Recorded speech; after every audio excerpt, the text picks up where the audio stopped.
طلحہ بن برا رضی اللہ عنہ، ایسی محبت کی اللہ کے رسول صلی اللہ علیہ وسلم نے ان سے، اور انہوں نے حضور صلی اللہ علیہ وسلم سے۔ اللہ اکبر۔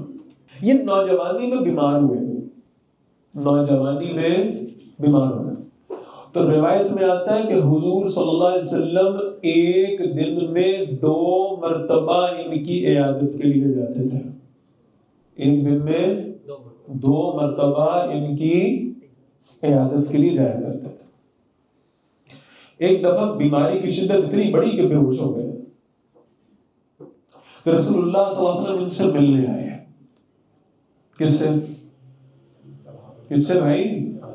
طلحہ بن برا رضی اللہ عنہ ملنے آئے۔ جب ملنے آئے تو طلحہ کے ماتھے پہ بوسہ لیا، آنکھوں میں آنسو آئے۔ حضور صلی اللہ علیہ وسلم باہر نکلے اور ان کے والد کو ساتھ لیا اور ایک کونے پہ چلے گئے۔ کوئی بات کہی، باپ کی آنکھوں سے بھی آنسو بہنے لگے۔ پھر اللہ کے نبی صلی اللہ علیہ وسلم سلام کر کے وہاں سے چلے گئے۔ طلحہ کو ہوش آئی، کہا حضور آئے تھے؟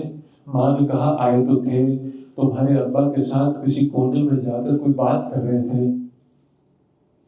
طلحہ نے اپنے باپ کو بلایا، نوجوان صحابی، اپنے باپ سے پوچھا حضور کیا کہہ کے گئے؟ کہا نہیں کوئی بات کرے، کہ نہیں مجھے بتائیں کیا کہہ کے گئے ہیں؟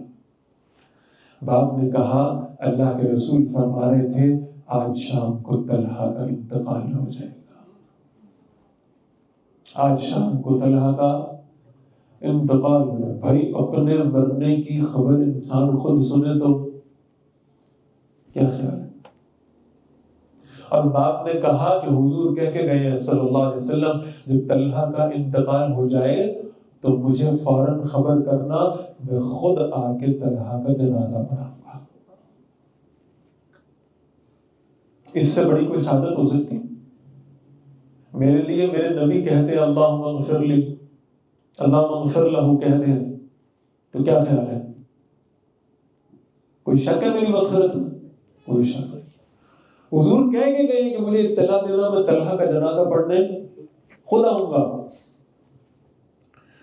اللہ اکبر۔ تو طلحہ نے اپنے باپ سے کہا ابا جی میں اپنی زندگی کی آخری خواہش آپ کو بتانے لگا ہوں، آپ انکار تو نہیں کریں گے؟ باپ نے کہا نہیں کرتا، بتاؤ کیا خواہش ہے؟ اس نے کہا ابا جی جب میرا انتقال ہو جائے تو حضور کو خبر نہ دیجیے گا۔ کیوں؟ اللہ کے نبی جنازہ پڑھائیں، اس سے بڑی کیا بات ہے؟ کہا حضور فرما کے گئے ہیں شام کو طلحہ کا انتقال ہوگا، اس کا مطلب ہے جنازہ رات میں ہوگا، راستے میں یہودیوں کا محلے ہیں، حضور وہاں سے گزر کے آئیں گے، مجھے ڈر محسوس ہوتا ہے میرے نبی رات کو آئیں، کوئی یہودی انہیں حملہ نہ کر دے یا کوئی سانپ انہیں کاٹ نہ لے اور میرے نبی کو طلحہ کی وجہ سے تکلیف نہ پہنچے، لہذا جب میں مر جاؤں تو میرے نبی کو رات کو خبر نہ کریے گا۔ وصیت تھی، باپ نے ماننی تھی۔ طلحہ کا شام کو انتقال ہو گیا اور رات کو جنازہ پڑھ کے تدفین کر دی گئی۔ حضور صلی اللہ علیہ وسلم نے مسجد نبوی میں فجر پڑھائی، سلام پھیرا فجر کی نماز سے، اپنا چہرہ مبارک صحابہ کی طرف کیا اور پوچھا طلحہ کا کیا بنا؟ اللہ اکبر۔ ایک ایک صحابی، ایک ایک نوجوان ساتھی یاد ہے میرے نبی کو۔ طلحہ کا کیا بنا؟ کہ طلحہ کا کل انتقال ہو گیا اور رات جنازہ بھی ہو گیا اور تدفین بھی ہوئی۔ کب مجھے کیوں نہیں بتایا؟ کہ طلحہ نے منع کیا تھا آپ کو بتانے سے۔ حضور نے فرمایا مجھے طلحہ کی قبر پہ لے چلو۔ پھر میرے نبی نے قبر پہ کھڑے ہو کر طلحہ بن برا کا جنازہ پڑھایا اور اس کے بعد وہیں بیٹھے رہے کتنی دیر، اور پھر حضور نے دعا کے لیے ہاتھ اٹھائے۔ اللہ اکبر۔ طلحہ کے لیے دعا ہو رہی ہے۔ جب حضور کسی کی مغفرت کے لیے دعا کرتے حضور کہتے یا اللہ اس کو معاف فرما دے، اس پر رحمت فرما دے، اسے جنت میں داخل فرما دے، اس کی قبر کو وسعت عطا فرما دے، اس کی قبر کو کھول دے۔ یہاں طلحہ بن برا کے لیے دعا ہونے لگی ہے، نہ مغفرت کی، نہ رحمت کی، نہ قبر کی وسعت کی، نہ جنت کی، نہ فردوس کی، نہ اعلیٰ کی، کوئی دعا نہیں ہو رہی۔ دعا کیا ہو رہی ہے؟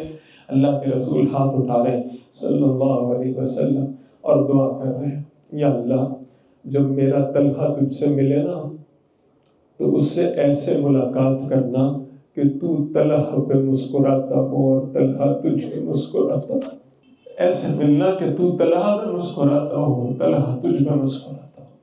یہ ہے میرے نبی کے اپنے صحابہ سے، اپنے نوجوانوں سے بات۔